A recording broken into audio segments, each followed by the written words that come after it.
Okay, welcome to APUSH Chapter 2, Part 2. We'll finish with the other two colonies, which are New Netherlands and the English colonies. The New Netherlands is very different from the other three because the Dutch were a very small country, just had over 1 million people in population. However, the Dutch were incredibly powerful. Of the four, they were the most powerful power in the world at the time. Their navy was actually larger than the English, Spanish, and French navies combined. They also owned most of the world's commerce. They were the best traders in the world. They made a lot of money. They were incredibly rich. They set up their colony in modern-day New York, called New Netherlands. The capital was New Amsterdam. The Dutch capital was Amsterdam. So they got original and called it New Amsterdam. Their economy was based off of the fur trade, the very lucrative fur trade. The Dutch were more than willing to trade guns to Indians, where later on the English put bans on actually trading guns to Indians. The Dutch were like, no, you can buy it. If you got the money, we'll give it to you. We don't care.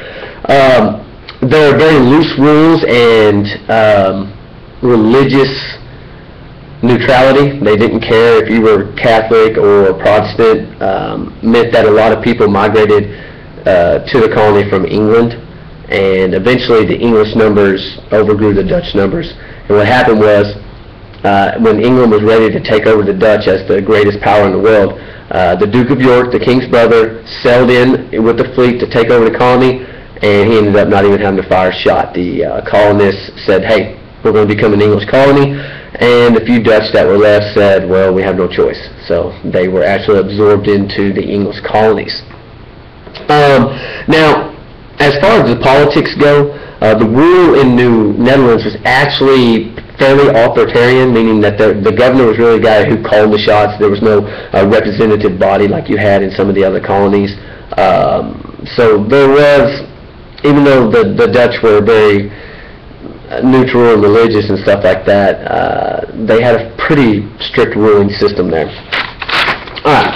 The Dutch, much smaller part of American history than the other three. They have their role to play, but the other three, they carve up a much bigger chunk of American history. Now, this last one we're going to talk about is, of course, the most important to our Native American history here, and that's the English colonies. 1607, Jamestown was founded. It was founded by a joint stock company, which was basically a bunch of guys who have money, business owners, who get together, pool the resources, outfit ships, pay captains, and put food on it, and these people come over to the New World, and they're going to give those the people who outfitted the ship a certain percentage of all the money that they make. Well, when the first Jamestonians come to America, they weren't very successful. For one thing, Jamestown was put in a bad area. It wasn't a very good spot to settle because it was swampy land, and there were a lot of mosquitoes. And mosquitoes mean death. Even today, you know, mosquito kills more people than any other animal. Malaria, a lot, and several other diseases that you can get from the mosquito. Now, eventually, after several shiploads of fresh, new English colonists made it to Jamestown, they did become successful under the guidance of John Smith and John Rolfe especially. John Rolfe, he cultivated tobacco, what would become known as brown gold. Tobacco made the Virginia colony, where Jamestown was located, very, very wealthy, very rich. They weren't based off of fur trade, they were based off of tobacco trade. And as you know, tobacco is addictive, and Europeans got addicted to it. So this made this English colony very profitable. They were very different from the other European colonists in that they came in families. And the French tended to settle as single men would come over. Same thing in Spain, it was single men that would come over, and so they tended to marry Native American women. So, you know, they had a mixing of cultures. Whereas the English already came over in families, you did not see much mixing between the English and the savages, if you will. Early on, working the land was done mostly by indentured servants. These were people that owed money back in England, and so they say, hey, if you'll forgive my debt, I'll go over to the New World and I'll work for 4 to 7 years until my debt's paid off. And then they could actually own land, which was a really awesome opportunity because there wasn't really any land left to buy in England by this point. Most of the English colonies were Protestant, with the exception of Maryland, founded by Lord Baltimore as a refuge for those few English Catholics that there were left, again, mostly dominated by Protestants.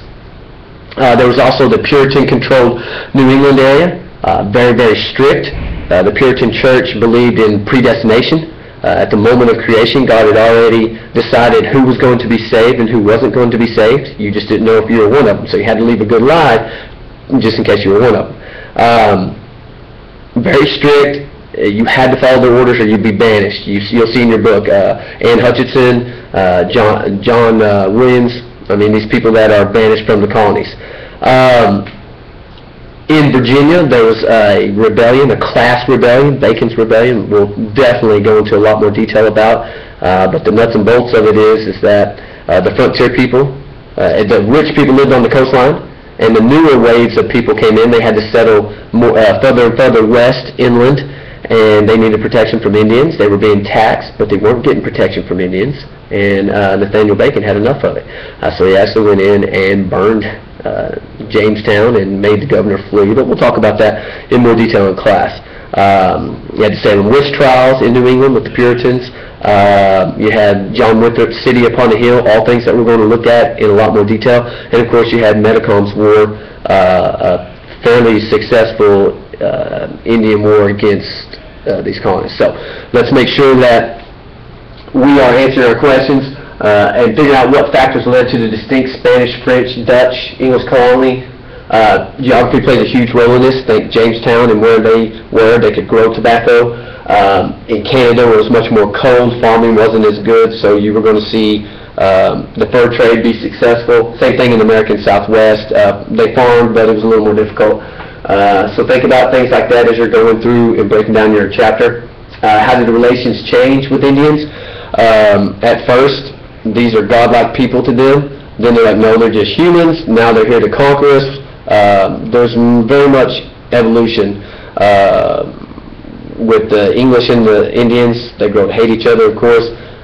With the Spanish, they accept them at first and then they revolt against the Spanish. So look for those trends as you're breaking down your notes. Okay, thank you.